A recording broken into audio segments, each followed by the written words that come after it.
Good afternoon, football fans. Big Al here on this Tuesday, October 11th, 2022, and welcome to another edition of the week that was, as we'll take a look at what took place in Week 5 in the NFL.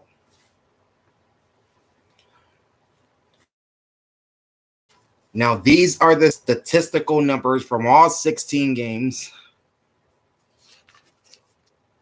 plus the closing lines and over-unders from each game as well. And at the end, I'll unveil my Week 6 power rankings, and I will have those up on my Facebook page after we're done with this video.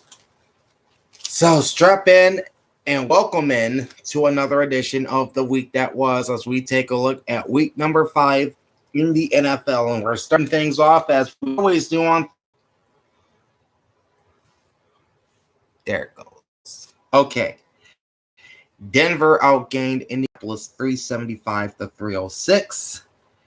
The Broncos outgained the Colts in passing yards 250-200. And they also outgained the Colts in rushing 125-106. So both teams ran 67 plays. Indianapolis ran 41 passing plays and 26 rushing plays. Denver ran 39 passing plays and 28 rushing plays. First downs favor Indy 19-18. The Colts now have 101 first downs on the season. The Broncos have 84. Both teams were miserable on third down in this game. 4 of 16 for Indianapolis for 25%. They are now 25 of 69 for the season. 2 of 15 for Denver for 13.3% and 22 of 72 on the air. The Colts did not run a fourth down play. Indianapolis ran 2 fourth down plays, converted 1 for 50%, and they're 50% in converting fourth downs for the year at 3 for 6. Indianapolis had 8 penalties for 64 yards. They now have 31 total for 267. While the Broncos had 7 for 49 yards, they now have 44 flags for 335. Time of possession favored Indianapolis, 34 minutes and 36 seconds, near ball hawk territory. Now, a ball hawk is where a team possesses the ball for at least 35 minutes in a game, win or lose. And they came within 24 seconds of reaching that territory. Denver had the ball for just 32 minutes and 51 seconds.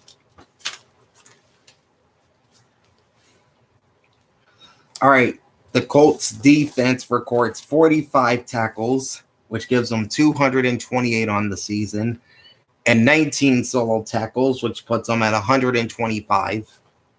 They had 4 sacks in the game, up in their season total to 11. They forced 2 fumbles. I'm trying to get my words out correctly. They forced 2 fumbles, which gives them 3 on the season. And 7 more passes defended gives them 18. And they added 2 more interceptions to their season total, which is now 3 with no defensive touchdowns. The Bronco defense records 43 total tackles, putting them at 203 for the season. And only 3 of those 43 tackles were solo, up in their season mark to 75. They had 6 sacks in this game, bringing their total to 18. 4 forced fumbles in the game, bringing their season total to 11. And 5 passes defended. They're up to 21 in that category. And they, too, added 2 interceptions onto their season total, bringing their total to 3 with no defensive touchdowns. The closing line in this game was Denver -3, and the over-under was at 42 points. All right, just got to grab something real quick. Excuse me. Nope, this is not it.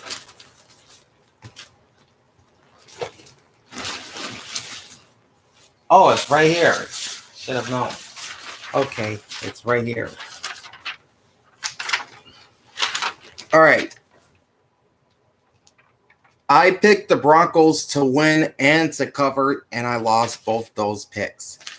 Plus, towards the end of the rundown, after I go through all 16 games, I'll give you my win-loss totals, both straight up and against the spread. So that'll be coming up at the end, so stick around. All right. Now we're going back across the pond for our second game in London in as many weeks, as the New York Football Giants faced off with the Green Bay Packers, who are playing their first game in Great Britain. And it looked like it was going to be a Packer rout, but the Giants rallied in the second half and pulled off the upset, 27-22. So that puts the Giants at a 4-1 record. And the Packers dropped to 3-2. Oh, by the way, as for the Colts and the Broncos, Indianapolis is now 2-1, and Denver is 2-3. All right, back to the Giants and Packers. The Giants ran 58 plays, 27 passing plays, 31 rushing plays. The Packers ran 59 plays, 39 passing, 20 rushing. The Giants outgained the Packers 338-301. They outgained them through the air 213-207. And on the ground 125-94. The Giants have 24 first downs in the game, 104 for the season. Packers 22 first downs and 107 for the year. New York finished 6 of 11 on third downs at 54.5%. For the year, they're 23 of 64. And Green Bay was 4 of 10 for 40%, 24 of 57 for the year. Both teams finished 0 for 1 on fourth down. So now the Giants are 2 for 4 on the season on fourth down. And the Packers are 1 for 4. New York was flagged 6 times for 63 yards. They have 37 penalties for 282. The Packers were flagged 7 times for 37 yards. They now have 24 penalties for 177.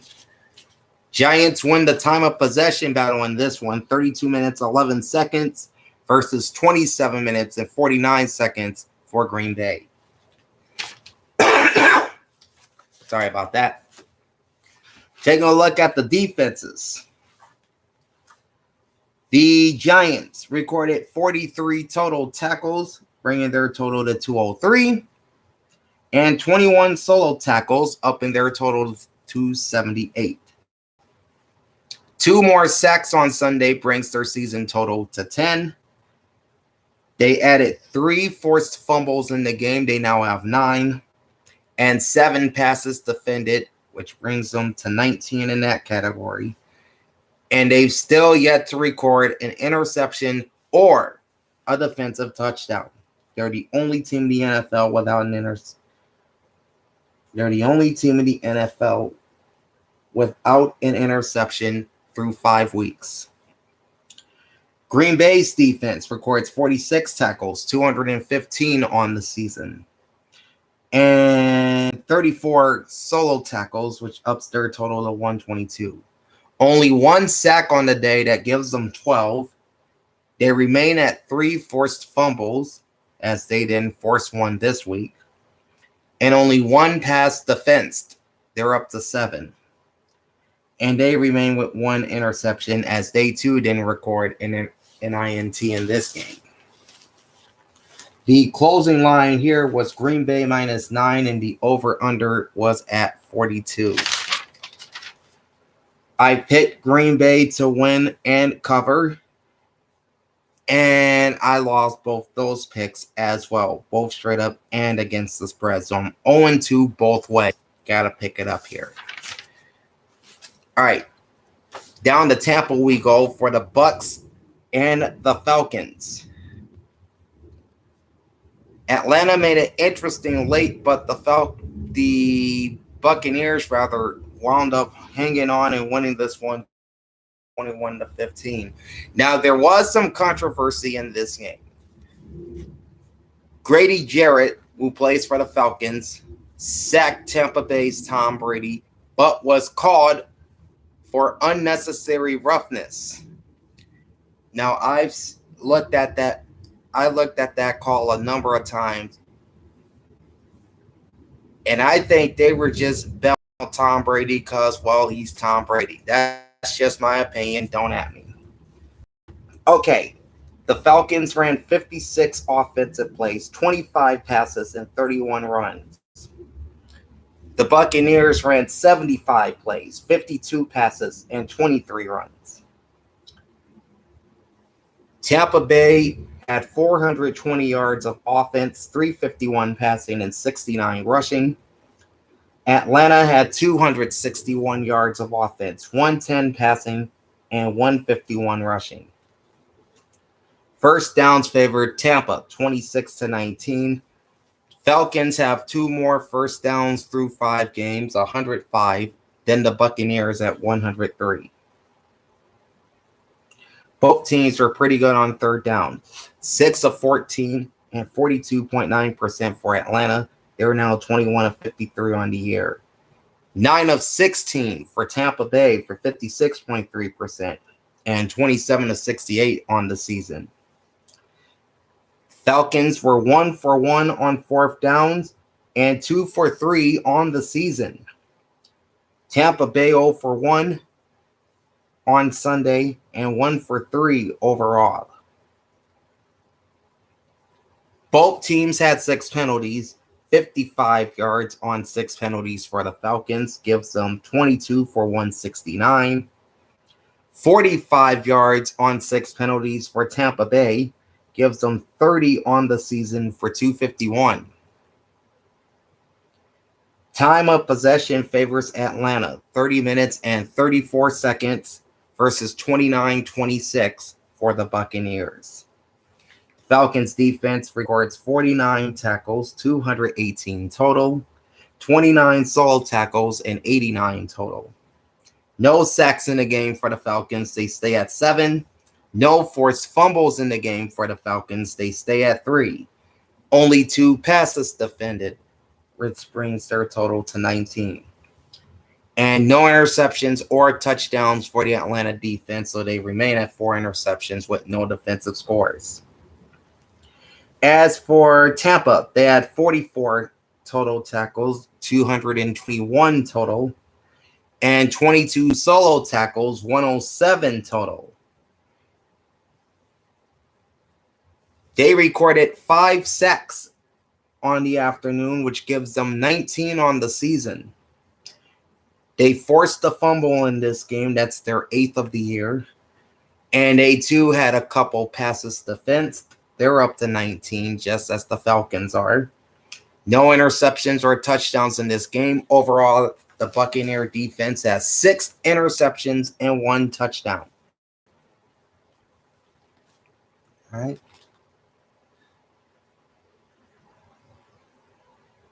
Oh, and before I continue, I'd like to remind you that the point spreads and over-under totals are courtesy of the Sports Alerts app.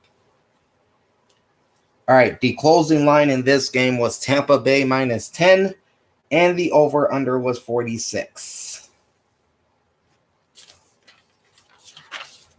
I picked Tampa Bay to win straight up, but I picked Atlanta to cover the 10-point spread. They wound up losing by just 6. So I win both those picks. First one of the week straight up. First one of the week ATS. Okay, Bears and Vikings. Now Minnesota raced to a 21-3 lead, but the Bears would come back with 19 unanswered points to take the lead. Well, it was a late touchdown that sealed it for the Vikings as Minnesota wins 29-22. The Vikings ran 73 plays, 42 passes, 31 runs. The Bears ran only 45 plays, 21 passes, and 24 runs. Minnesota outgained Chicago in this game 429 to 271. They outgained them through the air 12 to 193, and they outgained the Bears on the ground as well, 117 to 78. Slightly more than a 2-1 margin in first downs in favor of the Minnesota Vikings. They had 29 versus only 14 for the Bears. So for the year, Minnesota now has 121 first downs versus only 73 in 5 games for Chicago. The Bears were 4 for 10 on third downs at 40%, 1 for 1 on fourth down. And for the season, the Bears are 26 of 62 on third downs, 2 of 4 on fourth downs. Now the Vikings, they were very impressive with their third down conversions. They went 12 for 15 for 80%. And for the year, they are now 27 of 63. No fourth down plays run for Minnesota. They stay 5 for 9 in that category. Chicago had 6 penalties for 40 yards of 27 total for 211. Minnesota has 7 penalties for 70 yards and 23 total for 165. Minnesota wins the time of possession battle easily at 36 minutes and 44 seconds. This makes them ball hawks. The Bears only had the ball for 23 minutes and 16 seconds. All right. You had 53 total tackles by the Chicago Bears defense, which brings them to 230. And 23 solo tackles, bringing their season total to 94. Only 1 sack on the afternoon by Chicago. That gives them 8 on the season. They forced a fumble in this game. That's their 7th. And 3 passes defended. That's 15. And the defense records their 5th interception of the season as well, with no defensive scores. The Viking defense, 32 total tackles. They're up to 193. Only 9 solo tackles, which pushes their season total to 110. 2 sacks on the day, which gives them 11 on the year. They forced a couple fumbles in their game. Numbers 4 and 5. A pair of passes defended in this game puts them at 19. No interceptions or touchdowns versus the Bears. They stay with 3 interceptions and no defensive touchdowns. All right. The closing line in this game was Minnesota minus 8.5, and the over-under is 43.5. I picked the Vikings to win this game straight up and to cover the points. But since Chicago lost by just 7 and the line's 8.5, the Bears get the cover as the road underdog. So I end up losing the ATS pick, but I got the straight up pick. Okay, our next game is the Lions at the Patriots. And this was a Detroit offense that came in number 1 in points scored, averaging 35 points a game, and number 1 in total yards. I think they were averaging over 440 yards per game. Well, they got shut down by a third-string quarterback as the Lions were blanked in Foxborough 29-0. Detroit ran 62 offensive plays, 35 passes, and 27 runs. New England runs 56 plays, 21 passes, and 35 runs. Total yards were 364 for New England, 312 for Detroit. Passing yards favored the Lions, 211 to 188. Rushing yards favored the Patriots, 176 to 101. First downs also favored the Patriots, 22 to 17. The Patriots now have 96 first downs through 5 games. The Lions have 107. Both teams were 33.3% on third down conversions, as Detroit was 4 for 12 and New England was 3 for 9. The Patriots didn't attempt a fourth down play in this game. The Lions attempted 6 fourth down plays and missed on every one of them. They went 0 for 6 on fourth down. So for the year, Detroit is now 24 of 65 on third down and 8 of 18 on fourth down. The Patriots are 21 of 56 on third down and 1 of 3 on fourth down. The Lions had 7 penalties for 82 yards. That gives them 30 total flags for 270. That's 9 yards per penalty if you're keeping score. And 6 penalties for New England for 46 yards. That gives them 26 on the year for 207. Time of possession was 31 minutes and 29 seconds for New England, 28 minutes, 31 seconds for Detroit. The Lions had 46 total tackles, 247 for the season, and 28 solo tackles, which gives them 143. All right, they did not record a sack in this game, so they stay at 7. Nor did they force a fumble. They still have 2 of those, and only 2 passes defended the entire day. That gives them 13 on the season. They did record their second interception, though, with no defensive touchdowns. So outside of, say, those 2 pass defense and that 1 interception, the defense has pretty much been quiet for the Detroit Lions. The Patriots defense recorded 43 tackles. That's 202 on the season through 5 games. And 16 solo tackles. That's 77. 2 more sacks gives them 13.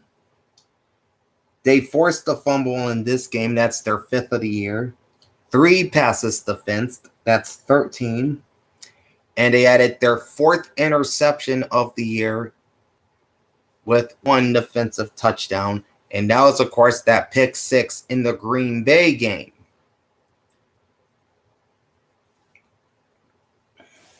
Closing line in this game was New England -3, and the over-under was 47. And I picked the Patriots to win a rather closer game than what we saw on Sunday. I picked them 24-19, and I had them covering the 3 points, and I won both those picks. All right, so the Giants and the Packers was one of the upsets in Week 6. Here's another one. The Houston Texans going into Jacksonville and defeating the Jaguars 13-6. So the lone winless team in the NFL entering Week 5 finally got that 0 out their win column.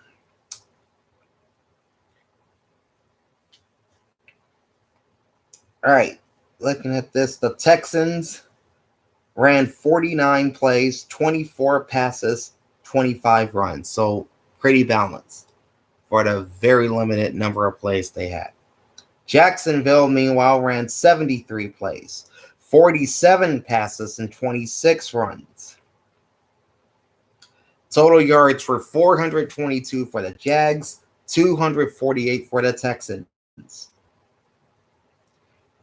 Passing yards were more than a 2-1 edge to Jacksonville, 286 versus Houston's 132.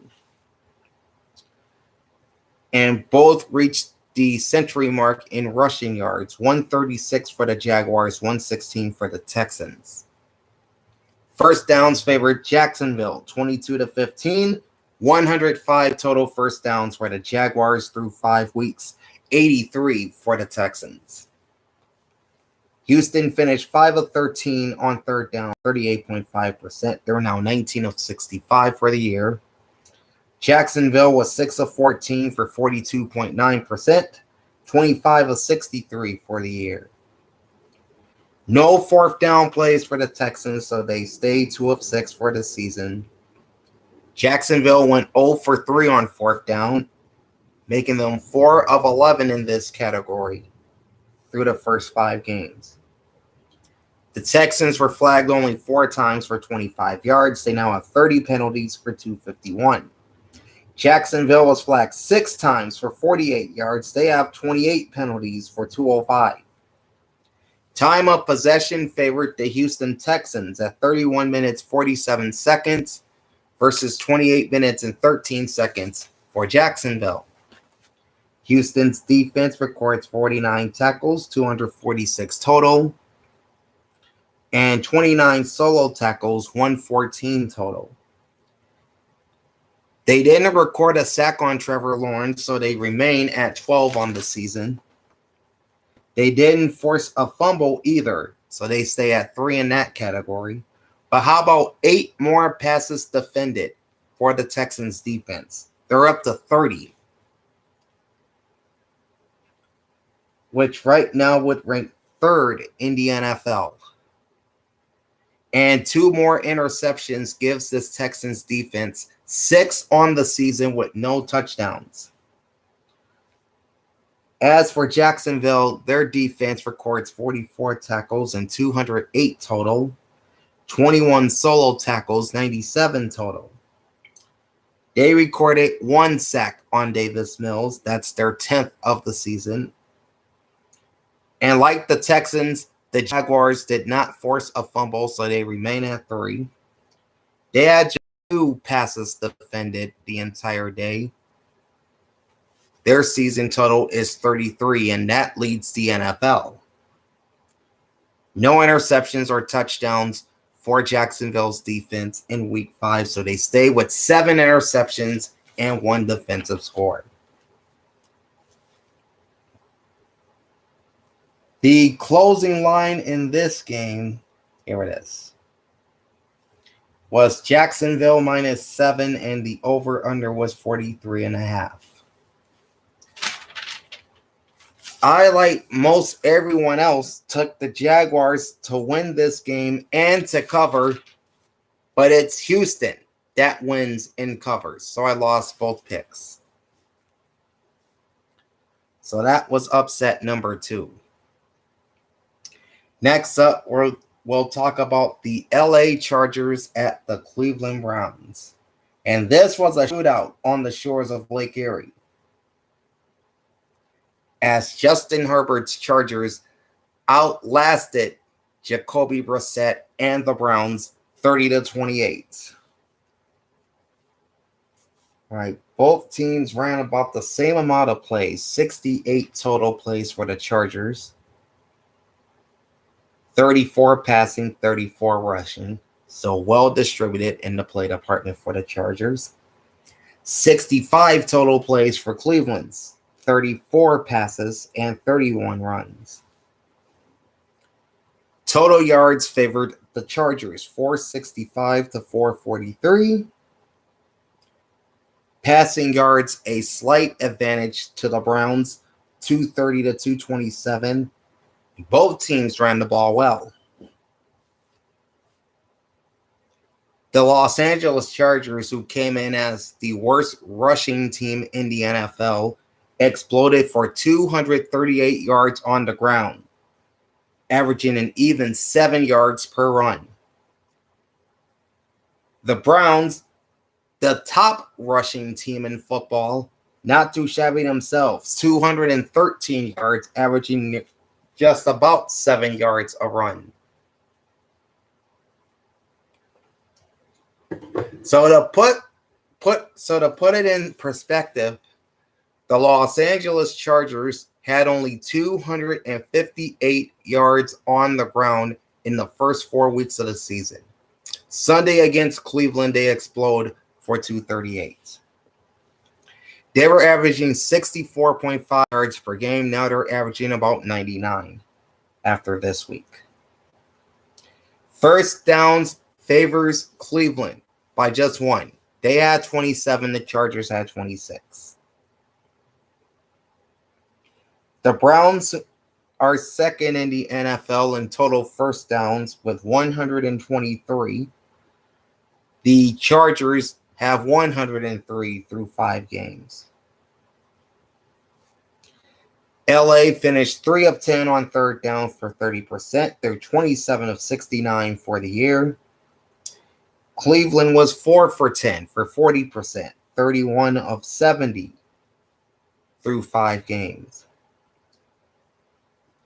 All right, the Chargers went 0 for 2 on fourth downs. They're 5 of 11 for the season.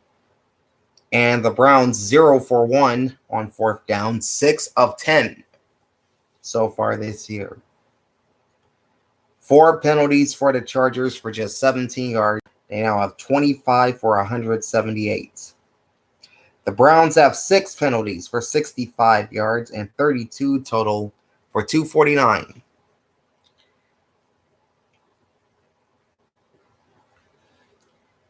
Time of possession slightly favors the Browns.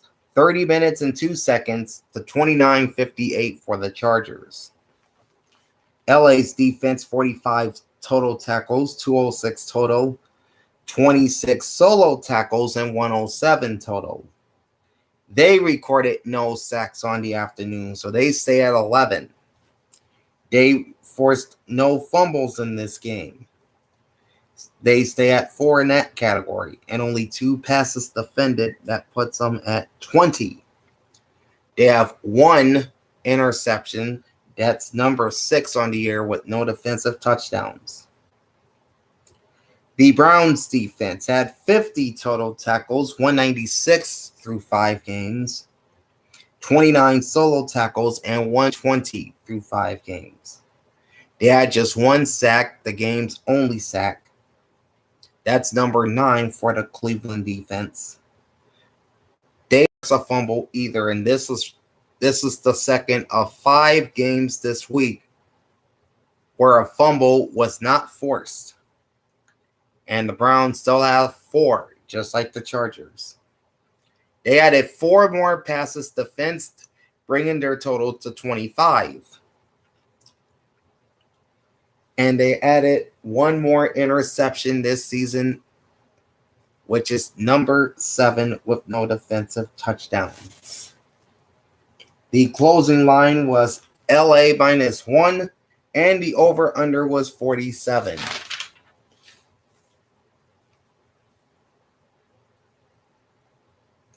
I picked the Browns to win 27-20. And I also picked them as the home underdogs at plus 2.5 points to cover the point spread. But LA ended up winning as they were the road favorites. All right, here's upset number 3, and it comes from the AFC East. The Miami Dolphins at the New York Jets. Okay, so as you know, Tua Tagovailoa is out. He's in concussion protocol. Well, his backup, Teddy Bridgewater, is joining him. Bridgewater threw just 1 pass the entire afternoon before he was taken out and put on concussion protocol. And they were left with their third-string quarterback, Skylar Thompson. And he did all right, 19 of 33 for 166, nothing to write home about. But it was the Jets who dominated this game and took advantage, winning this one 40-17. All right, 60 offensive plays for the Dolphins, 34 passes, 26 runs, 54 plays for the Jets, 21 passes, 35 runs. Not a lot of offense in this game as far as yards is concerned. 300 yards for the New York Jets, 295 for Miami. The Jets outgained the Dolphins through the air 187 to 158. The rushing advantage slightly goes to the Dolphins, 137 on 26 runs versus 135 on 35 runs. First downs were 21 to 19, advantage New York. The Dolphins were 4 of 11 on third down for 36.4% and 22 of 54 on the season. Jets went 5 of 11 on third downs for 45.5%. They're 28 of 73 through 5 games. All right. The Dolphins 0 for 2 on fourth downs. They're now 3 for 6 on the year. And the Jets 0 for 1 and 5 of 10 through 5 games. So both are hitting 50% on fourth downs through the first 5 games. The Dolphins were hit hard with the laundry. 11 penalties for 102. That gives them 33 penalties for 234 yards. New York had only 5 penalties, but they had a bunch of yards off of them, 105. They now have 30 penalties for 362. Time of possession is 30 minutes and 58 seconds for the New York Jets, 29 minutes, 2 seconds for the Miami Dolphins. The Dolphins defense records 38 tackles, 17 solo tackles. They now have 211 total tackles and 89 solo through 5 games. They added 2 sacks on the season, bringing their total to 9. No fumbles forced. They stay at 4 in that category. 2 more passes defended brings their total to the big 20. All right. They didn't record an interception or a touchdown, so they still have just the 1 INT this year. Meanwhile, the Jets defense, 37 tackles for 202 total this year, and 15 solo tackles, 76 total in solo tackles for the Jets. They added 2 sacks as well. They're up to 10. They forced 1 fumble in this game. That's their fault. 4 passes defensed in this game. That's 25 for the year. And 1 more interception, which brings them to 7. Yes, this Jet defense has 7 interceptions through 5 games with no touchdowns. Closing line was Miami -3. Over under is 46. I took the Dolphins to win and to cover, but given the circumstances, I ended up losing both those picks. If you're joining me late, you are watching the week that was. This is my recap of week number 5 in the National Football League. And we are halfway through the schedule. Now we're headed to that blowout in Orchard Park as the Buffalo Bills just dismantled the Pittsburgh Steelers 38-3.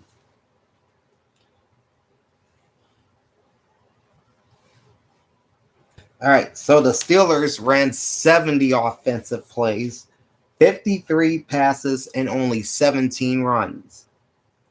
The Bills ran 55 plays, 36 passes, and 19 runs. The Bills recorded 552 yards of offense to 364 for Pittsburgh. Passing yards favors Buffalo, 432 to 310. Rushing yards also favors Buffalo, 120 to 54. First downs, however, went to the Steelers. They had 23 versus the Bills 21. Steelers were 5 for 15 for 33.3% on third down, 24 of 64 for the season. 5 of 9 for Buffalo on third down, 55.6% through 5 games, are 34 and 61. That's 55.7%. Now, this is the top third down team on offense in the NFL after 5 games. No fourth down plays for the Bills. They stay a very solid 5 of 7. Steelers were 0 for 3 on fourth down. They're now 1 for 4 for the season at 25%. The Steelers had 6 penalties for 54 yards, now 30 total for 213. The Bills have 5 penalties for 28 yards. They're now up to 29 for 195. Time of possession favors Pittsburgh, 36 minutes and 8 seconds versus 23 minutes and 52 seconds for the Bills. So the Pittsburgh Steelers, with their 36-minute time of possession, they're in ball hawk territory. Steelers defense records 30 total tackles, or rather 50 total tackles, 227 total, and 18 solo tackles, putting them an even 100. They didn't record a sack this week, and they're one of 5, and this is the last of 5 teams who did not record a quarterback sack this week. So they remain at 10 for the year. They also remain at 10 forced fumbles, or they go to 10 forced fumbles after they added 1 on Sunday. And 8 passes defended for the Steelers puts them at 30. And this will tie the Houston Texans for the 3rd most in the NFL. And they added 1 interception in this game. The Bills defense records 33 total tackles, 209 total through 5 games. 13 solo tackles for 88 on the year. Or rather, they have 50 tackles, which is 208. And 28 solo tackles for 106 on the season. They had 3 sacks on Kenny Pickett, giving them 16 on the year. So looking at this, the 16 sacks by the Bills defense leads the AFC. All right. They still haven't forced a fumble in 5 games, so they're still 0 in that category. They're the only team to have yet forced a fumble in 2022. They added 10 more passes defended in this game, bringing their total to 31, and they jump into 2nd place as far as passes defensed in the NFL through 5 games, trailing only Jacksonville. They too added an interception, as both the Steelers and Bills have 8 interceptions with no defensive touchdowns, and the 8 INTs are good enough for a share of the league lead. And there is one other team with 8 interceptions. Find out who that is later. Closing line was Buffalo minus 14. The over-under is 44.5. It's a big reason why it was 14. I picked the Bills, obviously, to win and cover. No, I picked the Bills to win straight up, but I picked the Steelers to cover because I figured that Pittsburgh would put up a little bit of a fight against the Steelers. Turns out I was wrong. The straight up pick is right, not the ATS pick. All right. Seahawks and Saints and Seattle found themselves in yet another shootout. Last week in Detroit, they scored 48 points and put up 555 yards on a very bad Lions defense and walked out of Motown victorious. What lightning strike twice in New Orleans? Not this time. Taysom Hill was a beast for the Saints, scoring 3 rushing touchdowns in a 39-32 New Orleans win over Seattle. The Saints ran 73 offensive plays, 25 passes, and how about 48 runs? So the Saints ran the ball more than any team in the NFL this week. The Seahawks ran 46 plays, 25 passes, and 21 runs. New Orleans finished with 438 yards, Seattle 396. The Seahawks had the edge in passing yards at 245 to 203. But the Saints had the edge over Seattle in terms of rushing, 235 to 151. First downs favored Nolans, 26 to 15. So that's 100 first downs total for the Saints, 98 for the Seahawks. One team was good on third downs, 8 of 14 for the Saints at 57.1%, and 25 of 63 for the year. The other team, putrid. Seattle was 1 for 9 on third downs for 11.1%, and for the year, 27 of 56. All right, the Seahawks, 0 for 1 on fourth downs, 2 for 5 for the year. Saints, no fourth down plays. They remain 1 for 2. The Seahawks wound up being the most penalized team in the NFL in Week 5 with 12 penalties for 85 yards. They now have 44 total penalties for 391. As far as number of penalties, they tied the Denver Broncos for the most penalties called against in the NFL through 5 weeks. And the 391 penalty yards are the most of any team. The Saints had 6 penalties for 57 and 40 total flags for 376. Time of possession favors Nolans. 37 minutes, 35 seconds, putting them in ball hawk territory. 22 minutes, 25 seconds for Seattle. And this is the third ball hawk of the week. In fact, this is the ball hawk of the week. And that's given out to the team that possesses the ball longer than any team in the NFL for a given week. And that prize this week goes to the Saints. So congratulations, New Orleans. You're our ball hawks of the week for week number. The Seahawks defense records 50 tackles and 18 solo.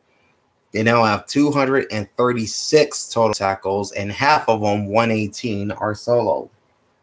They had 1 sack in the game, which is 8 on the season. They forced 2 fumbles, which gives them 6. They have 4 pass defenses in this game. That's 16 total on the year. And they record their 3rd interception of 2022. The Saints defense had 33 tackles, 209 total, and 13 solo tackles, bringing their total to 88. They record 3 sacks on Geno Smith. That's 10 on the year. They forced a couple fumbles themselves, bringing their total to 4. And 2 passes defended, which matches the Seahawks with 16 through 5 games. Excuse me. And no interceptions or touchdowns. They remain with 1 interception. And no defensive scores. All right. Back to the Sports Alerts app. And I can tell you that the closing line in this game was New Orleans minus 5.5. The over-under was at 45 points. I picked Seattle. Now I'm just playing with y'all. I picked New Orleans to win this game 26-21, but I picked Seattle to cover the 5.5 points. So I get the straight up pick, but I end up missing the ATS pick once again. I'm telling you, I'm bad against the spread this week. I don't know what the deal is. The last early afternoon game on the schedule is the Tennessee Titans at the Washington Commanders. And it's the Titans going into D.C. and winning this one going away, 21-17. All right, 57 offensive plays for the Titans, 25 passes, 32 runs. 56 total plays for Washington, 39 passes, and 17 runs. Now, Washington outgains Tennessee in this game, 385 to 241. And much of that is from the air. 342 yards for the Commanders versus only 136 for the Titans. Tennessee outgained Washington on the ground, 105 to 43. So only 148 total yards rushing on 49 attempts by both teams. First downs favored the Commanders, 17 to 15. The Commanders now have 101 first downs, the Titans 84. And both teams were bad on fourth down. Tennessee was 4 for 14 for 28.6%. But Washington was worse than that. They were 1 for 11 for 9.1%. That's it. On the season, the Titans are now 21 of 59 on third downs. The Commanders, 26 of 68. Tennessee, 1 for 1 on fourth down. They're now 2 for 3. Washington, 1 for 2 on fourth down. They are now 2 for 8. And a lot of penalties by both teams. 8 for the Titans for 69 yards. They now have 37 total penalties for 331. 9 penalties for the Washington Commanders at 71 yards. They have 32 for 335. Time of possession favors Tennessee, 32 minutes, 40 seconds to 27 minutes and 20 seconds for the Commanders. The Titans defense records 40 tackles. That brings them to 221 total tackles. 16 solo. That's 111 solo tackles. They added 3 sacks on the day, which brings their seasonal total to 13. No forced fumbles by either team. So Tennessee stays at 6 and Washington remains at 1. The Titans had 6 passes defended. They're up to 21 through 5 games, and they added their 4th interception of the year. And that was a game saver for Tennessee, if you watched it. The Commanders defense, 44 tackles, 201 total. 24 solo tackles, 97 total. 5 sacks on the afternoon by the Commanders defense. That brings them to 14. 1 pass defended. That's 22 now. And no interceptions or touchdowns in week 5. They remain with 1 interception and no defensive scores. Closing line in this game was a pick'em. And the over-under was 43 points. And at 38, they came pretty close. I took the Titans to win straight up and against the spread. And I'm going to take both of those picks there. All right, now to the late afternoon portion of the schedule, starting off with the San Francisco 49ers destroying the Carolina Panthers 37 to 15. Now, there is a lot of news out of this game. Of course, one big news story out of this game is Niners head coach Kyle Shanahan throwing his players under the bus, if you will. As particularly Emmanuel Mosley, who got hurt in this game. He made a public statement, and it drew the ire of Niner fans all over. And then, of course, the other big news from this game was Matt Rule being fired as the head coach of the Carolina Panthers. Steve Wilks will take over on an interim basis until the Panthers find a permanent replacement for Rule in the offseason. So yeah, it's been an ugly start to the year for the Carolina Panthers. Oh, there's some more news here. Baker Mayfield, a quarterback they just traded for back in June, he has an injury and may be out the next few weeks. So it looks like they may be turning to Sam Darnold over the next couple of games. So yeah, a lot of news coming from this game. Anyway, back to the game itself. Both teams ran 59 plays. 30 passes and 29 runs for the 49ers. 42 passes, 17 runs for the Panthers. San Francisco outgains Carolina 397 to 308. Both teams finished with 244 yards passing. And it was the Niners outgaining the Panthers on the ground 153 to 64. First downs favored San Fran 22 to 15. The Niners now have 90 total first downs through 5 games. The Panthers has 71, which is the fewest of any team in the NFL.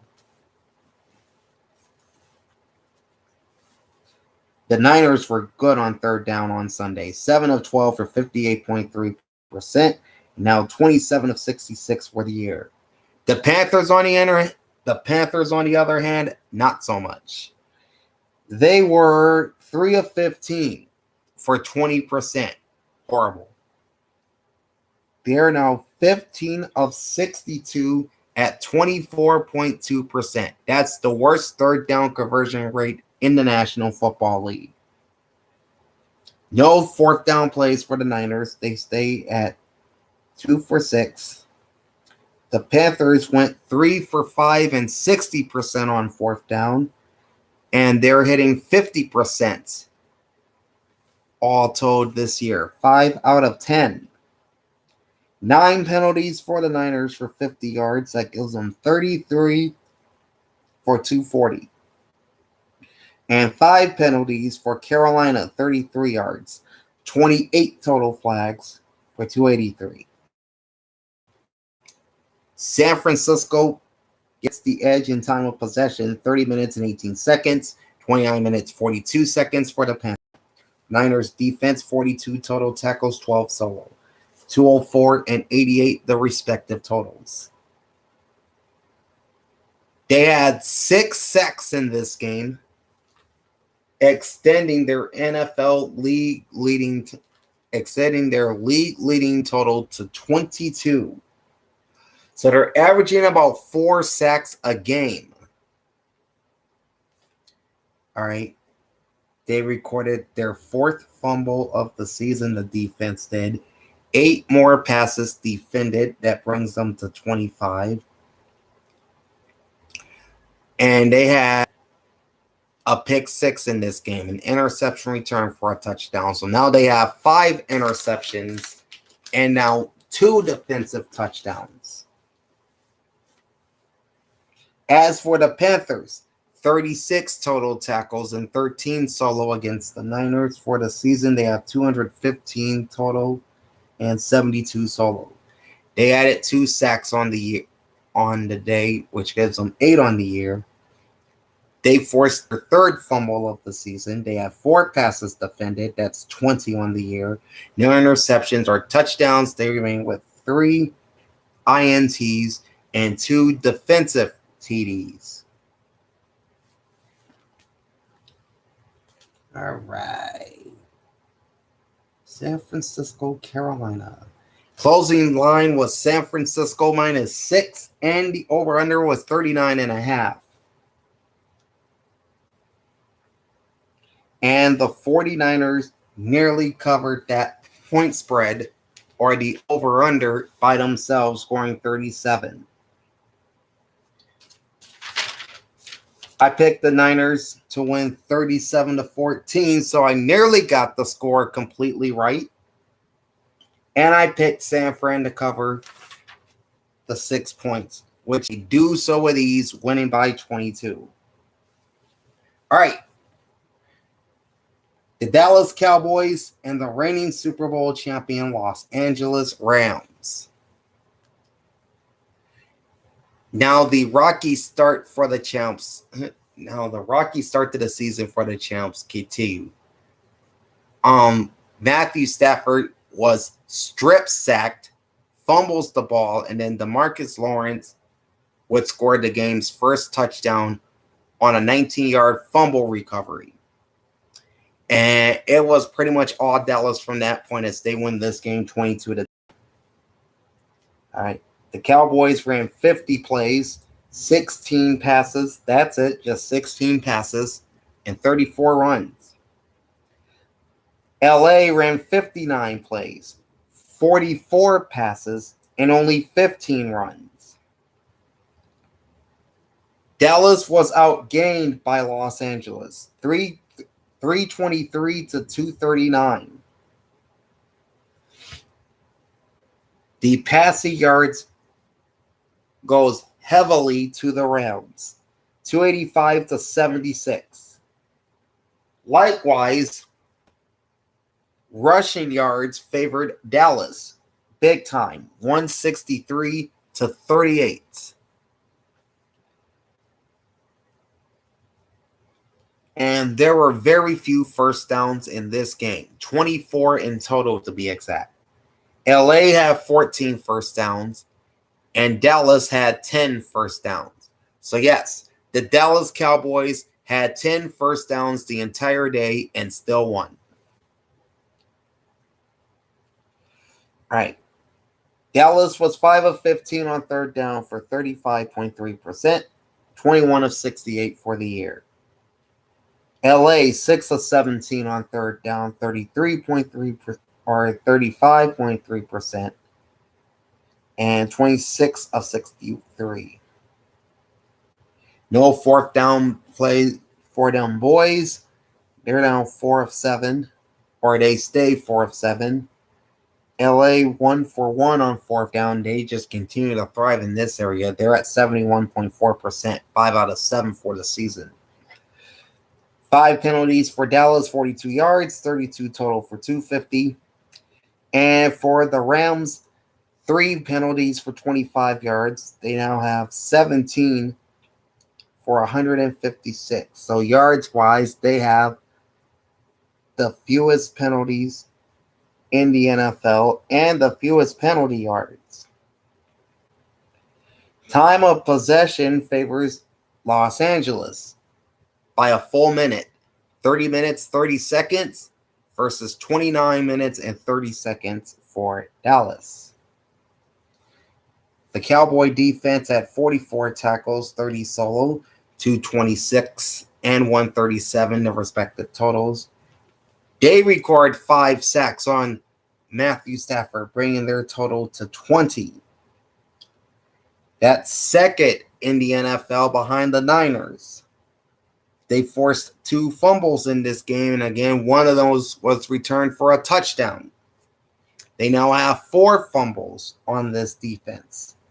2 passes defended brings their total to 18. And they also added an interception to go along with that fumble recovery touchdown. So now the Cowboys defense has 4 interceptions and that defensive score.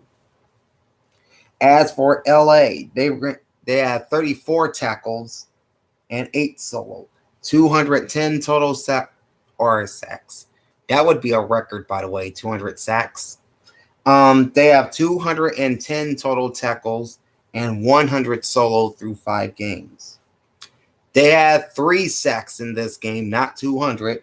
Their total was up to 10, which is half of the Cowboys' total. They also forced a couple fumbles in this game. They're up to 6. 3 passes defended by LA. That's 15, and they remain with 4 interceptions and no defensive touchdowns. Closing line was LA minus 5.5, and the over-under was 41.5. I picked the Rams to win this game 24-16 and to cover. I lost both picks.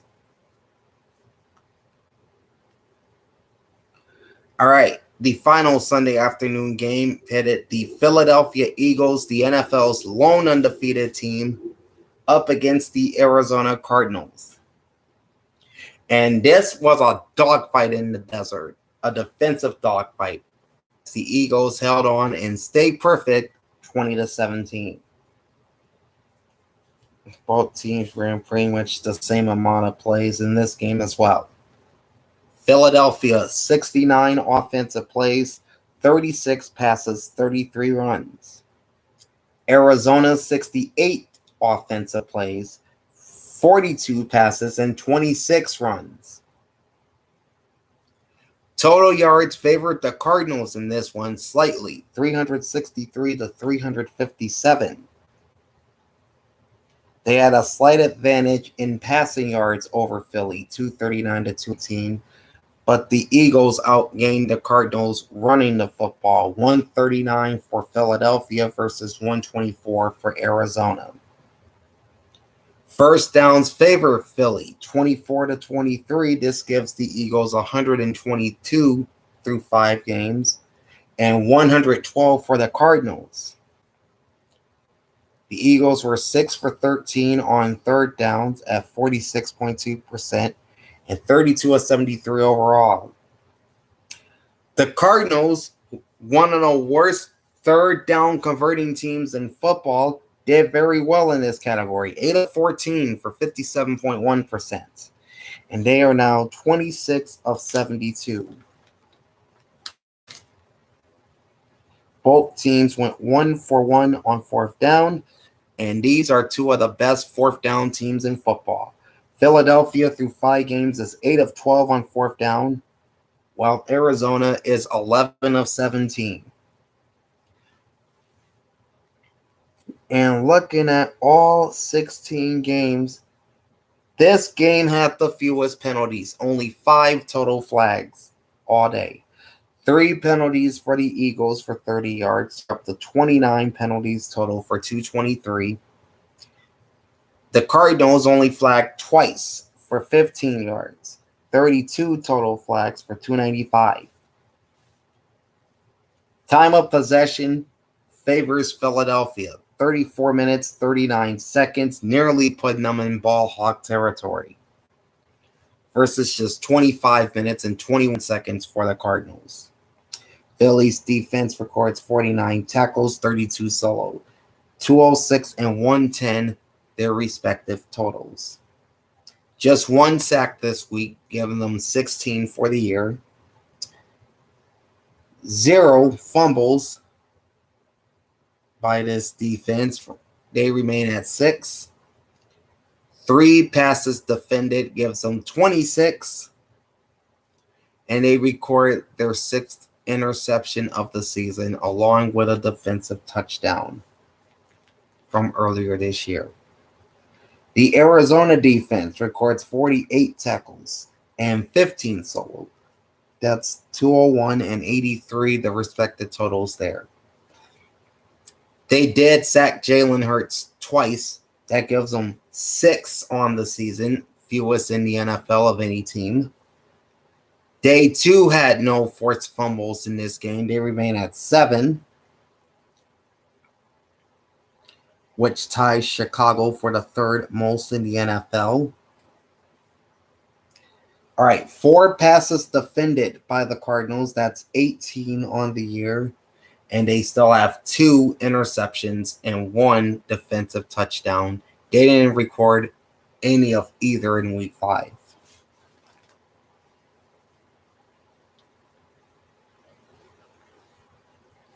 Closing line was Philadelphia minus 5.5, and the over-under was 47.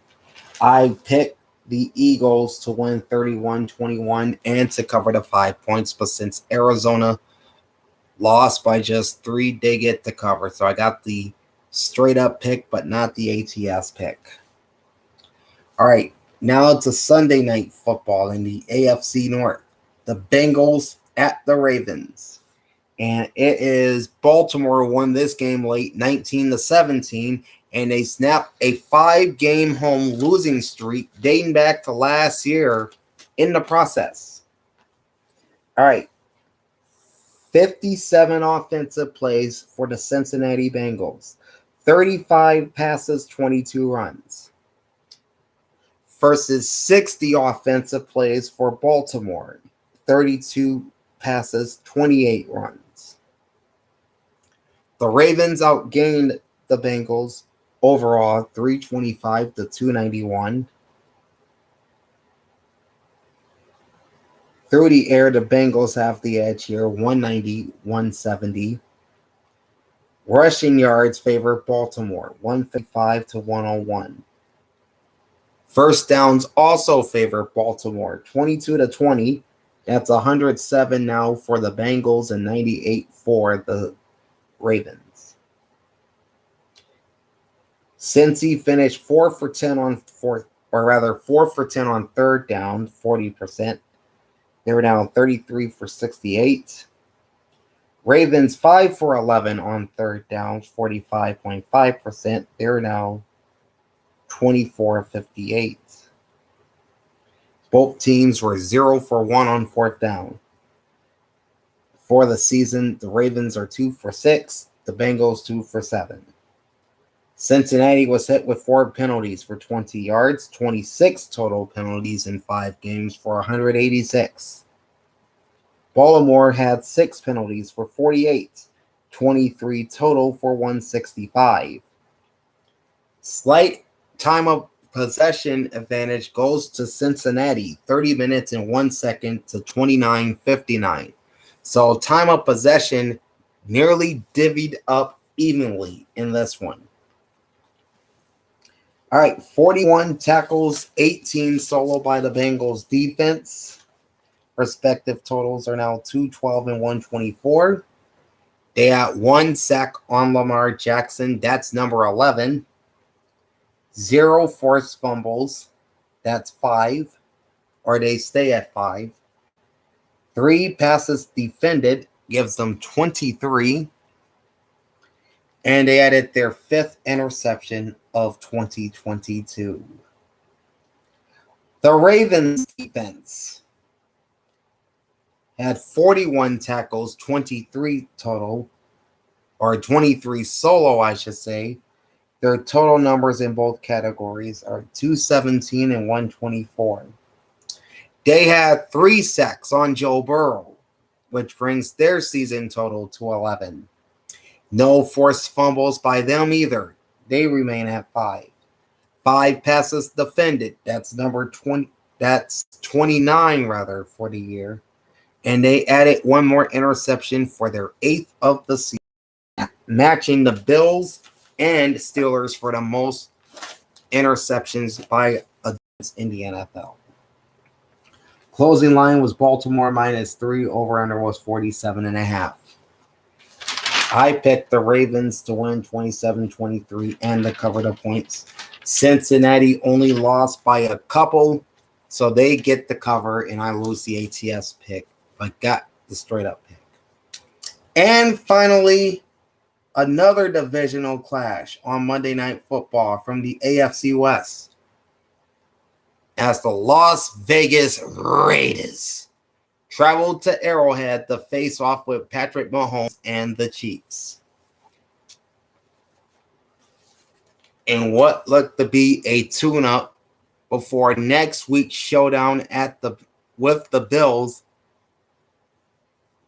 the rematch of last year's AFC divisional playoff. What a game that was. All right, so the Chiefs fell behind early. They're at 1 point down 17, but Mahomes, working his magic, brought his Chiefs back, and they ended up winning this game 30-29. Now, there's some news from this game as well. Raiders wide receiver Davante Adams shoved a cameraman at the end of last night's game. He took to Twitter last night and said it was out of frustration, and that wasn't him. So we'll see what the NFL does with Adams in terms of disciplinary action. Okay, The Raiders ran 54 plays, 30 passes, 24 runs. The Chiefs ran 66 plays, 43 passes, and 23 runs. The Raiders outgained the Chiefs by 10 yards. They had 378 yards. KC had 368. Pass yards favored Kansas City 265-223. Rushing yards favored Vegas 155-103. First downs go to Kansas City, 29 for the Chiefs, 18 for the Raiders.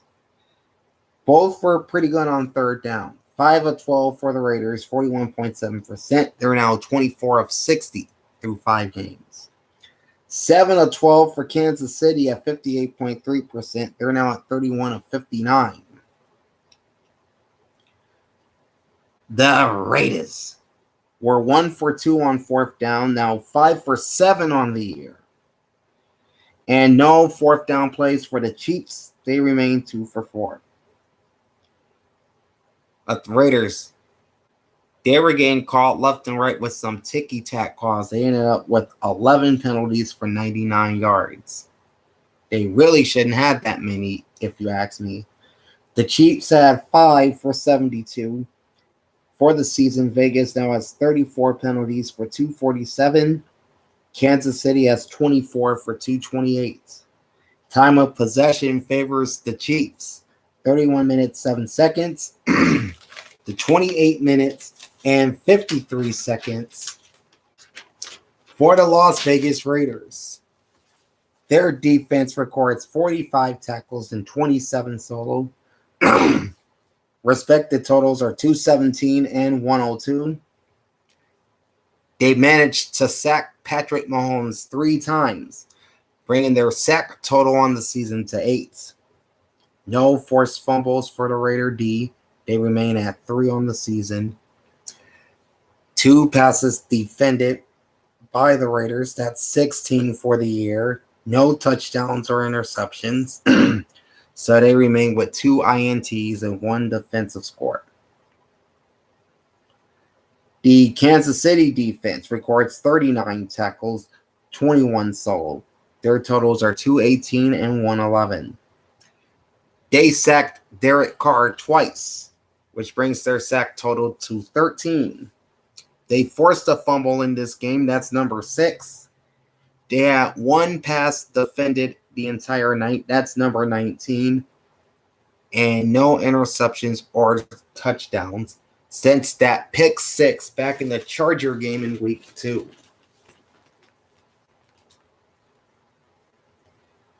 Closing line in this game was Kansas City -7, and the over-under was 50.5. I picked the Chiefs to win straight up, but I picked the Raiders to cover as the road underdog. I got both picks. So let's see here. Straight up, I picked the Broncos and loss, the Packers and loss. So that's Tampa Bay's a win, Minnesota's a win, New England's a win, Jacksonville's a loss, Cleveland's a loss, Miami's a loss. Holy crap. Buffalo won, Tennessee won, New Orleans won, San Francisco won, the Rams lost, Philadelphia won, Baltimore won, and Kansas City won. So straight up, I went 10-6 this week.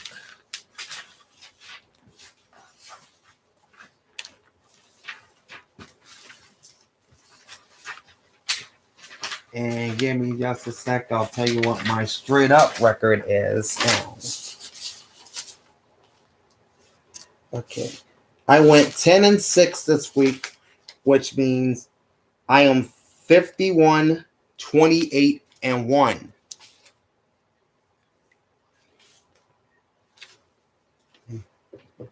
This week I went 10-6 straight up this week. And for the season, I'm 51, 28, and 1.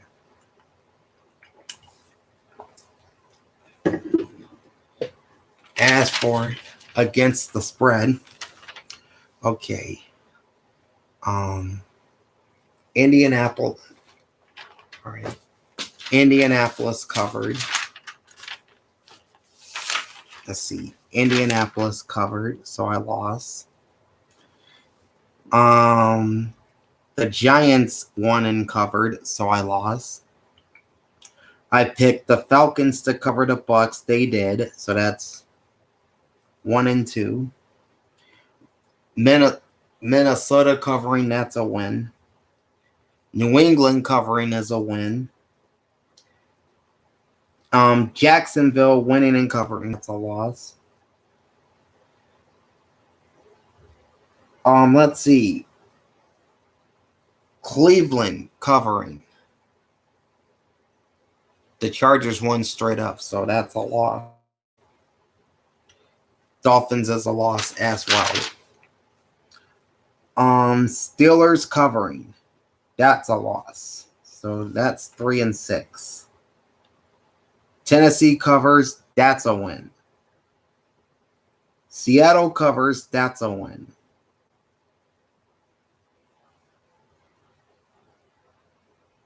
That's 5 and 6. San Francisco covers. LA covers is a loss. Philly covers, that's a loss. Baltimore covering, that's a loss. Wow. I went 6 and 10 against the spread this week. Terrible. 6 and 10 against the spread.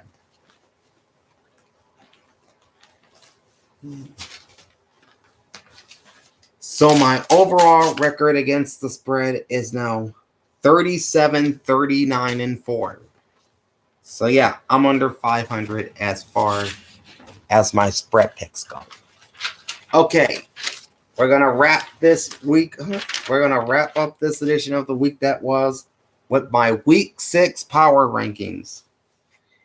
And I kind of wrote these on the fly. I had a tough time ranking any of these teams, especially the bottom, because I wanted to move some teams further down than where I have them. But here are my week 6 power rankings, which will be up on my Facebook page later tonight. So if you want to see them there, just go to my Facebook page, www.facebook.com/Big Al Williams. Okay, here are my week 6 power rankings. Number 32 is the Carolina Panthers, down from 29. Number 31 are the Houston Texans, up from 32. And I debated to keep the Texans at 32, but decided to move them up because Carolina had a very bad game. Number 30 is the Chicago Bears, up from 31. Number 29, the Seattle Seahawks, up from 30. Number 28, and in the same spot, Washington Commanders. Number 27, the Pittsburgh Steelers, down from 24. Number 26 is the Atlanta Falcons, up from 27. And that's despite the loss to the Buccaneers. Number 25 is the Detroit Lions, down from 19. And that's my biggest drop this week.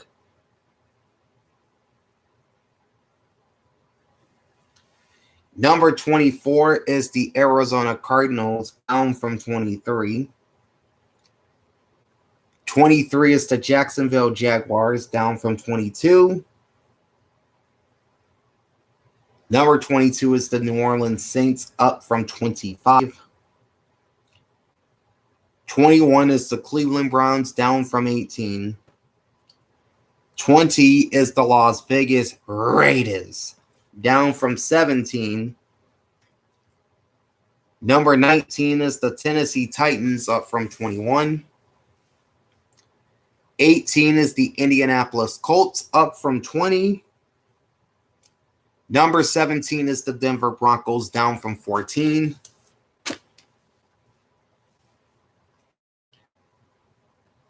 Number 16 is the New York Jets, up from 26, and this is my biggest jump this week. Number 15 is the New England Patriots, up from 16. Number 14 is the Minnesota Vikings, up from 15. Number 13, the Cincinnati Bengals, down from 9. And then you got the LA teams back to back. Number 12 is the LA Chargers, down from 7. Then at number 11 is the LA Rams, down from 11, or rather down from 6. Number 10 is the New York Giants, up from 12. Number 9, the Baltimore Ravens, up from 11.